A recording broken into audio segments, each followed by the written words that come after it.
Welcome back and welcome to a book review. I haven't done a book review for a little while. I think only one of my Vlogmas videos was actually a book review, so I thought it was about time.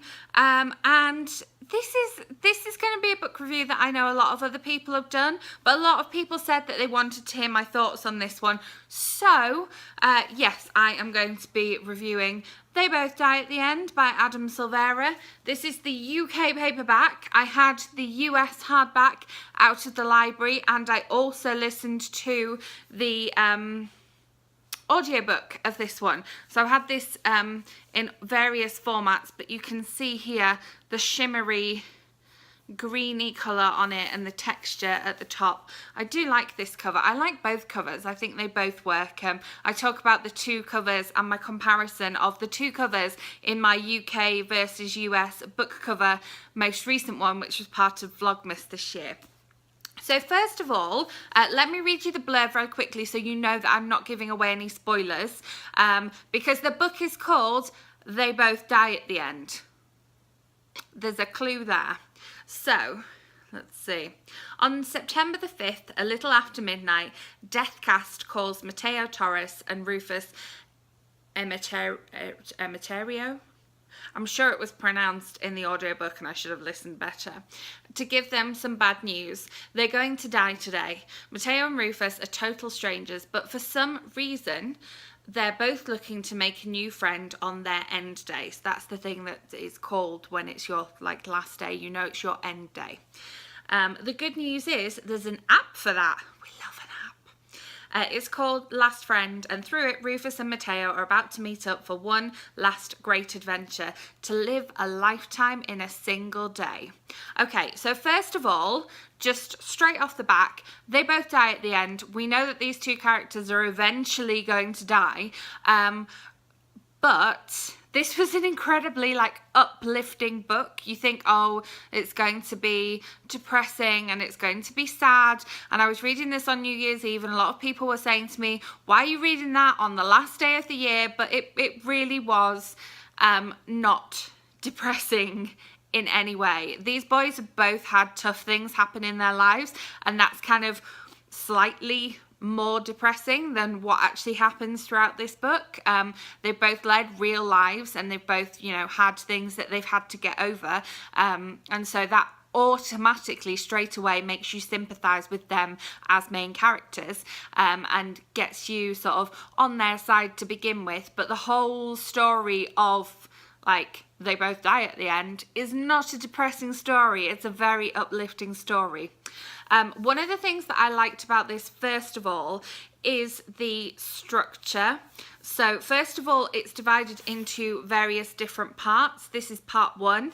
This is Deathcast. And each of those parts has a quote at the beginning as well. And then part two, again, and this was the same. It had the black pages in the US copy as well. Part three, and these black pages are really textured. They're really different kind of paper. But then within those parts as well, we've got the boys have their own little section, and we get kind of a dual narrative going on, which I love. I love a dual narrative, but along with the boys' names, we also have the time. So we get the time of day, and that is what builds the pace of the book, because we know that at some point that day they're going to die, and as the book progresses, obviously time moves on. So at 8 in the morning, the proportion of people that are going to die that day, it's more likely, probability-wise, that it's not going to be them. Whereas as the book moves on, the later in the day we get, the more likely it is that it's going to be one of them that dies next. And then we also have spattered throughout the book various different sort of sub-characters. So this one here, it said, Deathcast called Delilah Gray at 2:52 a.m. to tell her she's not going to die today, but she's not sure it's true.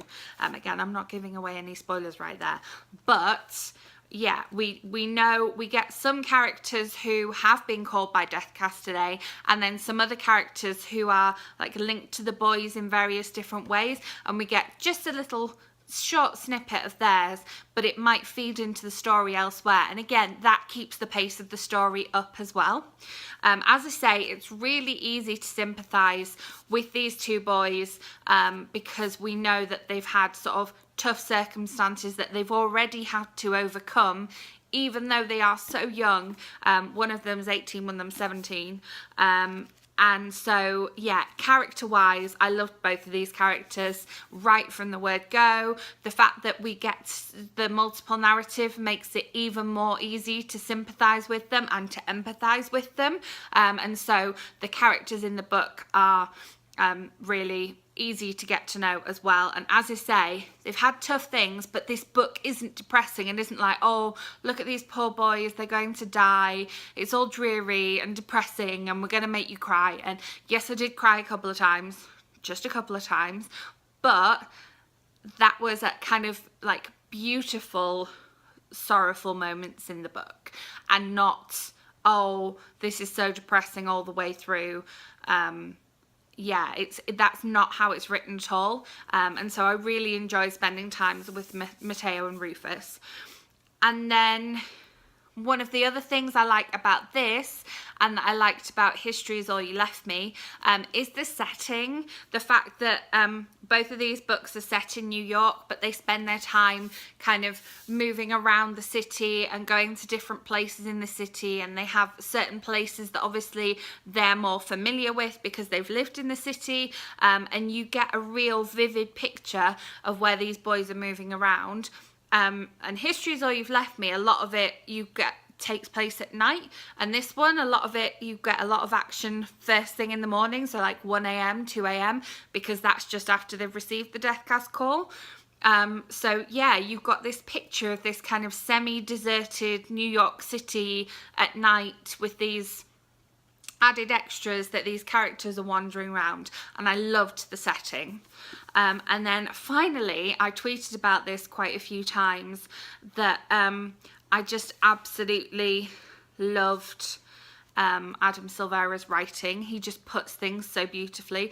I should have tried to find a quote. Hang on there. I will find you a good example of his writing that doesn't give away any spoilers. This is why I should mark pages as I'm reading. So I found a couple of quotes. Halfway through my construction, I realised what I'm building. A sanctuary. It reminds me of home, the place where I hid from exhilaration, but I recognise the other side of the coin too, and know my home kept me alive for as long as it did. Not alive, but happy too. Home isn't to blame. And then this one here, the context is that Rufus is singing in a club. It's quite near the end, but it doesn't give anything away. Rufus is singing. The energy in the room changes, not just my confidence despite how off key I am. No, our words are actually connecting with the Deckers in the audience, sinking deep past their skin and into their souls, which are fading like a firefly turning off, but still very present. It's just lovely. And I mean, there's tons and tons of beautiful writing in there. So yeah, I'm trying to think of something constructive to say of, you know, why you might not like it. Obviously, if you've recently lost someone, then maybe this isn't the book for you, because it does what it says on the tin. They both die at the end. But yeah, this was just a good read, and I was really worried that I wouldn't like it because of the hype, because there's been so much hype and everyone's told me to read it, and I've had it for a long time and I haven't read it because I've kind of been worried about the hype. But yeah, I really enjoyed it, and it was the perfect kind of final read of the year. Really enjoyed it, loved the setting, loved the structure, loved the characters and the writing.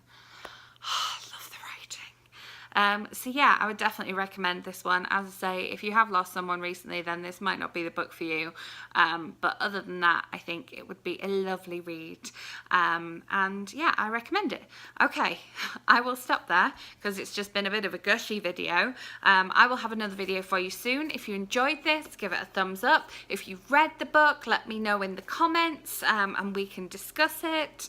And yeah, make sure you're subscribed so that my next video pops right into your subscription feed. I would love to have you on board. Thank you very much for listening, and I will see you next time. Bye.